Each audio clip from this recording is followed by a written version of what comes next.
Hi guys. In the last video we discussed about the switch case statement. Before that we discussed about the conditional statement. Now we are going to start a very new topic, that is a looping statement. And in looping statement we are going to start with a while loop. So in this video we are going to discuss about the while loop. Along with that we are going to do the multiple practice questions on the while loop. So let's first understand the concept of the loops. So first let's understand what are loops, then we will discuss about the C++ while loop. First, C++ loops. So the definition of the loop says loops can execute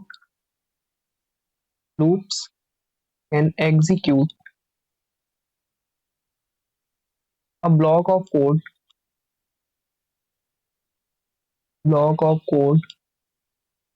as long as a specific condition is satisfied. As long as a specific specific erase this as long as a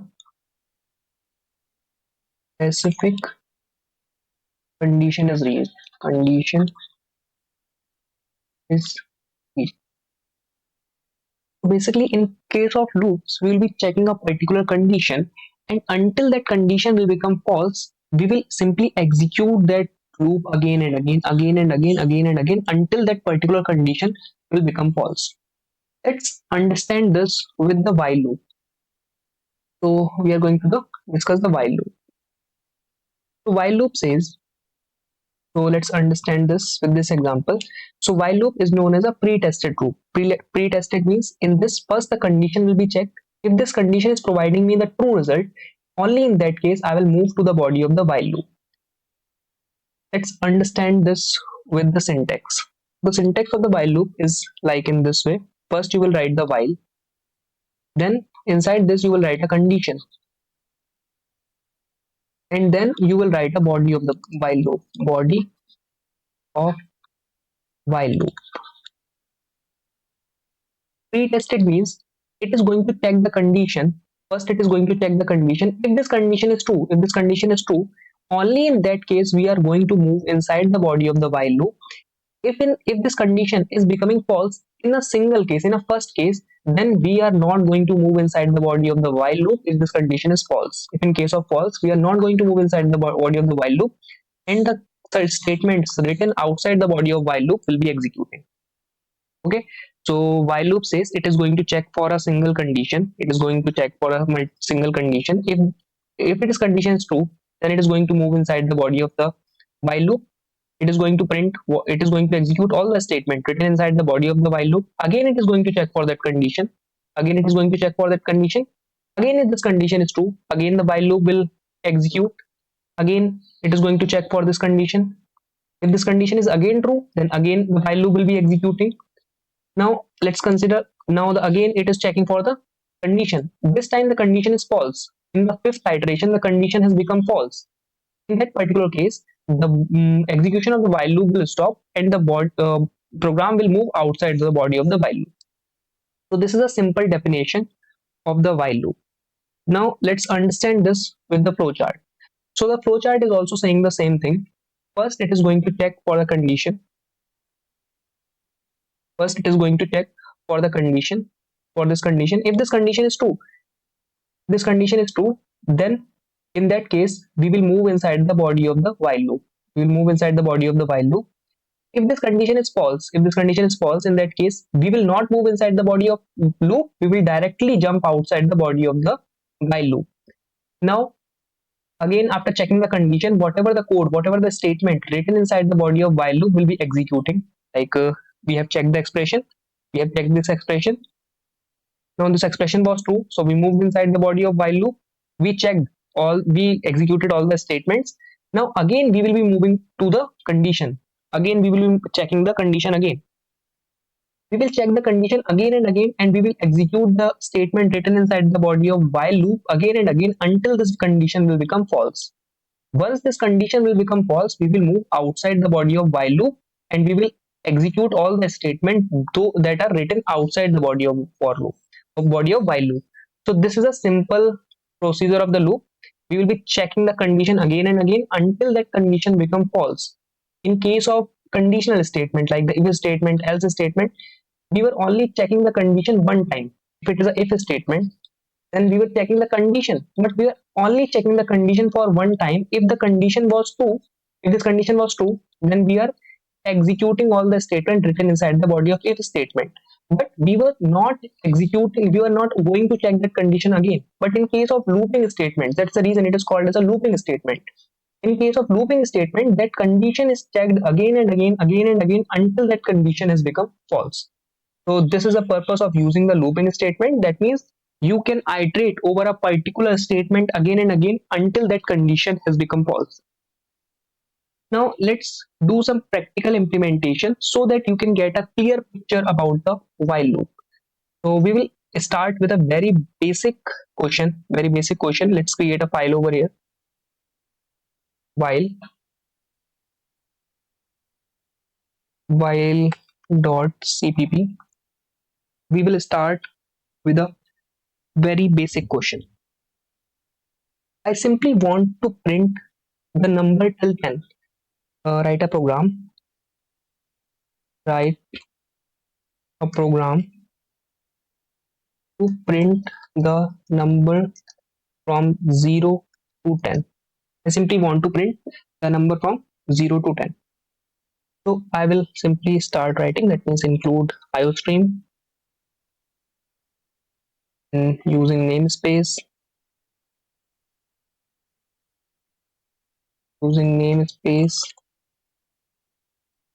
Render and int main. Then here I am creating a variable I which is storing the value 0. This is the initial value from where I want to start my while loop. Now then I am using a while loop. Inside this I am writing a condition because the while loop syntax says that we need to write a condition. So I am writing a condition which I want to check. I want to check until this I is less than equal to 10. I want to execute the while loop again and again. And inside the while loop I am simply printing the I and then a line break. And after each iteration I am simply increasing the value of I, that is I plus plus. I plus plus means I am simply increasing the value of I by 1. Let's execute this. So program is getting executed. As you can see that it is printing the number from 0 to 10. Let's understand this program. How the things are working. So in this way, we simply started this while loop from I0. I provided the initial value of I as 0. So I is initially 0. So in first iteration means it is going to check for this condition on the line number 6. This condition is true because I is 0 and 0 is less than equal to 10. 0 is obviously less than 10. So this condition is true. So we moved inside the while loop. We printed the value of I. So we printed 1. We printed 0 because the value of I is 0. We printed this, and after printing this we increase the value of I by 1. That means I is now 1. The value of I has become 1. This is the output and this is the value of I. Now again it is going to move to the while loop. In second iteration it will check. Now the value of I is 1. So it is going to check 1 is less than equal to 10 or not. Obviously 1 is less than equal to 10. So the condition is true. So it will simply move inside the body of while loop and it will print the value of I. Value of I is 1 in the second iteration. So it will print, initially it was printing 0. Now it will print 1.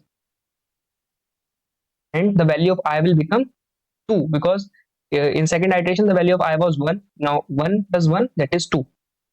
In third iteration the value of I is 2. This is the value of I in third iteration. It will check 2 is less than equal to 10 or not. Obviously 2 is less than equal to 10. So it will print 0. 0 and 1 was already printed. It will print 2 this time. And it will again increase the value of I due to this line. I plus plus. That means 2 plus 1, 3. The value of I will become 3. In fourth iteration, the value of I is 3 this time. This will check 3 less than equal to 10. Obviously 3 is less than equal to 10. So 0, 1, 2 was already printed. Now the 3 will also be printed and the value of I will become 4 this time in the third iteration. In the similar way, we will be iterating again and again until we reach the condition I equal to 10. So in the 10th iteration, the value of I will become 9. The value of I will become 9 in 10th iteration, because in third iteration the value of I was 2. In fourth iteration the value of I is 3. So in 10th iteration the value of I will become 9. It will check for this condition. 9 is less than equal to or not. Let's do one thing. Let's make this as like this. In fourth iteration the value of I is 10. Now once it will move to the this iteration, it will move to the 10th iteration. So we move to the 10th iteration. So in 10th iteration also the condition will be true, obviously, because in 10th iteration the value of I will is 9, and it will check 9 is less than equal to 10 or not. So 9 is less than equal to 10. So it already has printed 1 2 3 4 3 4 5 6 7 8. Now the 9 will be printed and the value of I will become 10 this time because of this line. Now in 10th iteration the condition will also be, in 11th iteration the condition will be true, because condition is still true, because it will satisfy 10 equal to 10. This condition is satisfying. So in 10th iteration it will check 10 less than equal to 10 or not. 10 is not less than, but 10 is equal to 10. So 10 will also be printed. In the last 10 will also be printed and the value of I will become 11. Now this is the last iteration. Because the I is 11, in this it is going to check for I equal to 11. But in this case it will check 11 less than equal to 10 or not. Obviously 11 is not less than equal to 10. So this condition will become false in the 11th iteration. In the 11th iteration, in the 12th iteration, the condition will become false and the execution of the while loop will stop. So things will work in this way. In the 12th iteration, the loop will stop, the condition will become false, and the execution of the while loop will stop. So this was about while loop. Let's implement some practice questions over here. Now I want to create a program.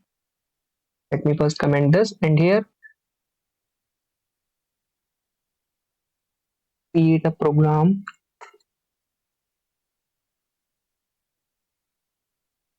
for the sum of natural numbers. Sum of natural numbers to 10. I simply want to print the sum of natural numbers up to 10. So what I will do, I will simply create a I, int I equal to 0. Then I'm creating a variable sum equal to 0. And then I'm using a while loop. Inside the while loop, I'm writing I is less than equal to 10. I'm writing this condition. And then inside this, I'm doing sum equal to sum plus I. In each iteration, I'm simply adding the I to the sum variable. Then I'm increasing the value of I by 1. And in last, I'm printing sum. Let's execute this. So I'm getting 55 as the output. So the program is executing in this way. Let's understand this. So first, initially the I is 0. In first iteration, the I is 0. So the condition will become true because 0 is less than equal to 10. 0 is obviously less than 10. So the program will move to the body of while loop, and body of while loop says that I simply need to execute this line number 15, and line number 15 I simply need to sum equal to, initially the sum is 0, so I will add 0 plus 0 because initially I is 0. So sum will store, still sum is storing the 0. Now in second iteration, I is 1, the condition is true, this condition is true, I is less than 10. Now sum will become sum equal to 0 plus 1, because this time the value of I is 1, so the sum will become 1. This is some value of sum in second iteration. In third iteration, the I will become 2 because of this line I plus plus, and again what will happen, it will check for this condition 2 is less than equal to 10 or not. Obviously 2 is less than equal to 10, but this time the sum is 1, sum is not 0, this time the sum is 1, so I will add sum equal to, sum is storing 1 and value of I is 2, so it will become 3. Sum is become 3. Now in third iteration, the value it will check 3 less than equal to 10 or not. Obviously 3 is less than equal to 10, so sum equal to, this time the sum is 3 and the value of I is also 3. It will become 6. In the similar way, again it will execute the while loop again and again, and until the condition inside the while loop will become false. That's the reason we are getting the output as 55. So in this way, you can calculate the sum of first 10 natural numbers. And if you want, you can also take the input from the user and try to find the sum of the sum of the digits provided by the user. Let's consider user provided the 90. So try to find the sum up to the 90 digits. Try this question by yourself. Now let's create another program for the factorial of a number. Factorial of a number. Take an input of a number from a user and try to print the factorial of a number. Factorial means, let's first understand the factorial. If I'm saying factorial of a number is like factorial of a number. If I want to print the factorial of 5, that means 5 into 4 into 3 into 2 into 1. If I want to print the factorial of 10, that means 10 into 9 into 8 into 7 into 6 into 5 into 4 into 3 into 2. So this is called as a factorial. So I simply want, if the user is providing me 5, so I simply want to multiply all those numbers like 5 into 4 into 3 into 2. So this can be easily implemented using the loops. So let's try to implement this. So first I will be taking the input from the user like cout, and first I'm creating a number. I'm creating a variable int number for which number user wants to print the factorial. Then cout, enter the number, then a line break, and then cin number. Now I will print. I'm using a while loop, and inside the while loop I'm creating another variable, that is int I, which is starting from number. Whatever the value user is providing, I simply want to start the I value from num, and I am checking while I is greater than equal to 1. I is greater than equal to 1. I am simply checking this condition.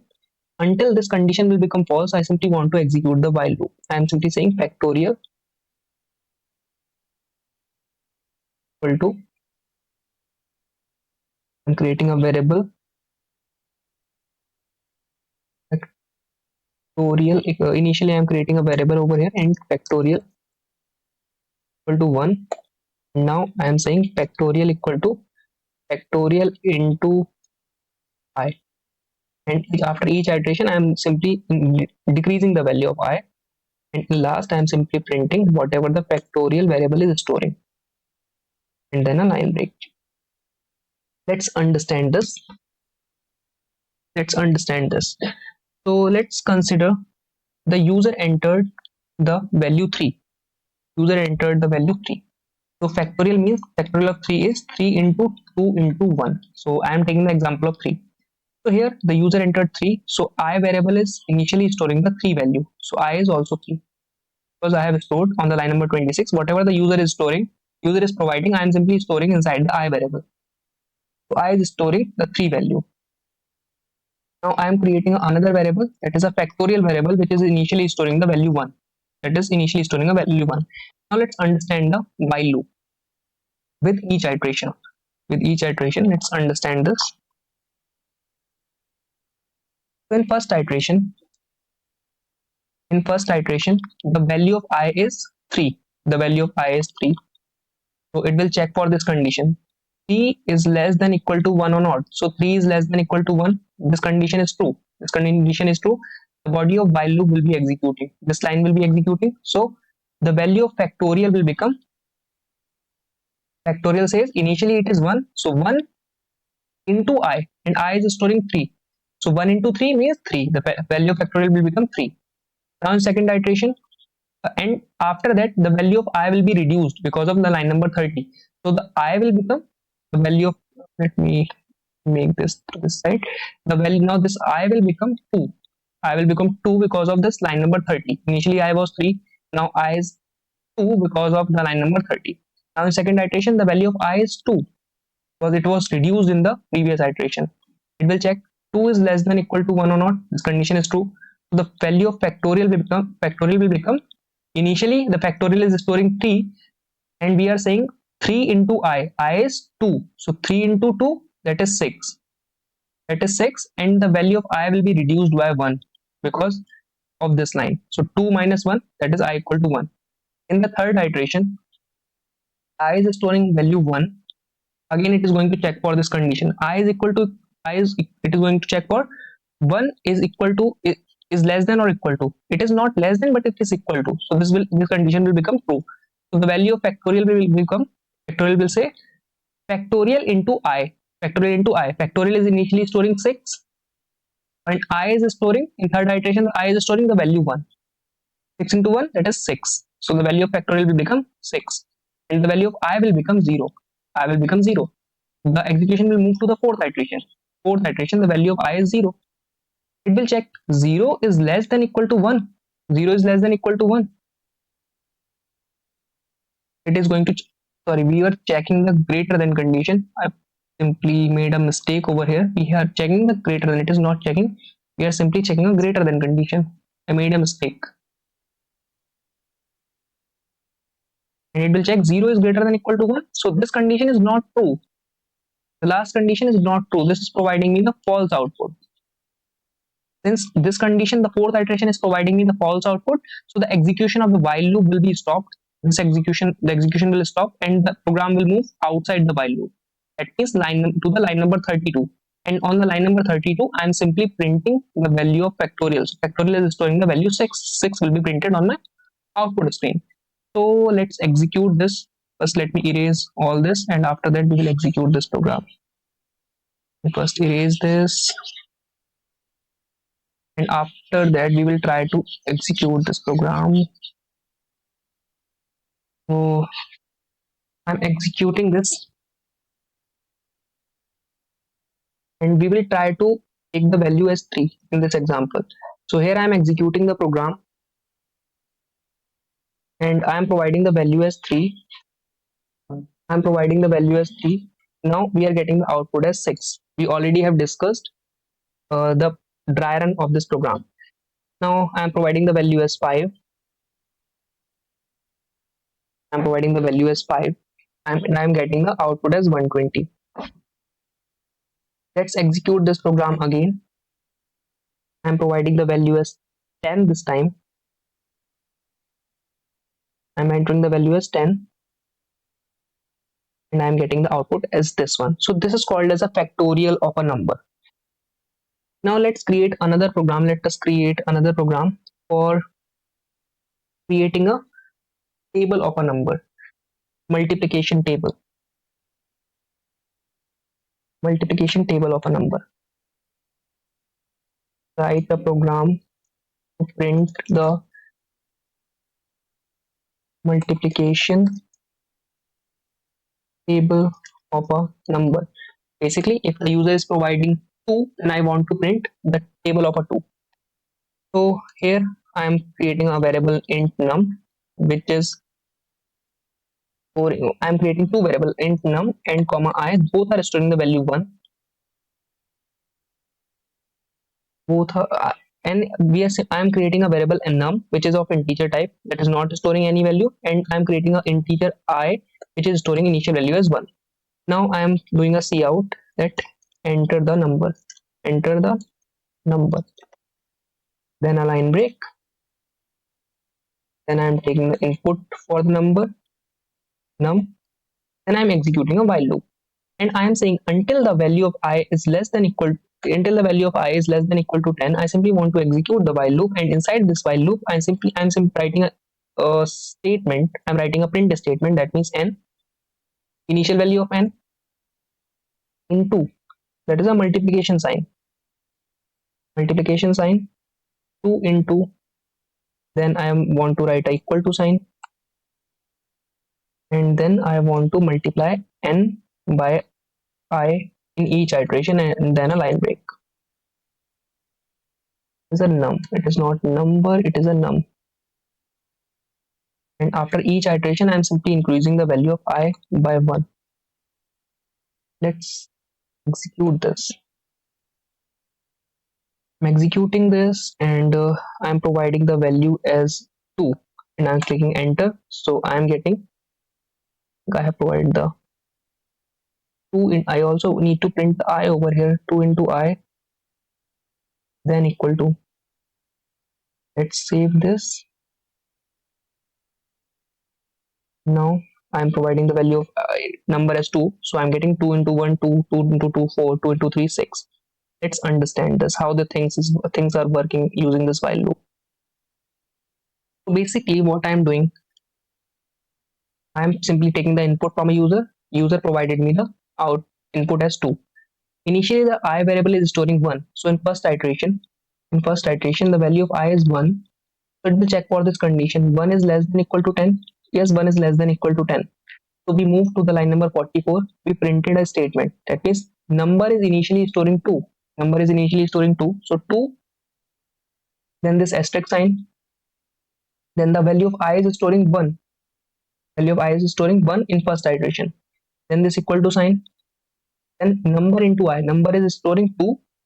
Number is storing 2. And I is 1. I is 1 in first iteration. So it is 2. And then a line break. In second iteration, the value, and after that the value of I will become 2. I will become 2 because of this line. Initially it was 1, and due to I plus plus it has become 2. In second iteration, I value of I is 2.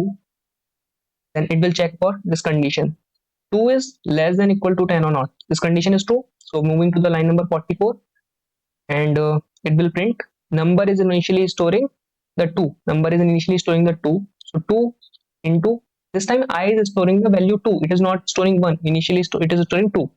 Then this is number into I. Number is 2. 2 into 2, that is 4. In the similar way, the while loop will execute again and again until the 11th iteration. In the 11th iteration, this condition will become false because it will check 11 is less than equal to 10. So this condition will become false. And once this condition will become false, the execution of the while loop will stop. Let's erase this. So while loop execute the program again and again until that particular condition is true. So in this video, we discussed about C++ loops. What are the C++ loops? And we discussed our first loop, that is called as a while loop. And we implemented multiple programs on the while loop. In the further video, we will be discussing the do while loop and the for loop.